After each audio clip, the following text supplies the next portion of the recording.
Bakit kailangang irehistro ang business? Maraming nagtatanong bakit kailangan pa daw nilang irehistro ang kanilang business kung nakakapagtinda naman sila at malaki naman ang tinutubo nila. Maraming benepisyo kapag nagparehistro ka ng business. Una, ikaw ay magkakaroon ng pagkakakilanlan.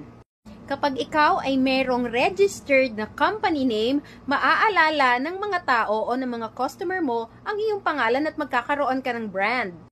Kapag meron kang BIR accredited na mga resibo, ibig sabihin mas magkakaroon ka ng pagkakataon na mag-cater sa mga malalaking clients gaya ng companies. Technically, tayo ay required na irehistro ang ating mga business para maiwasan natin ang pagpapasara.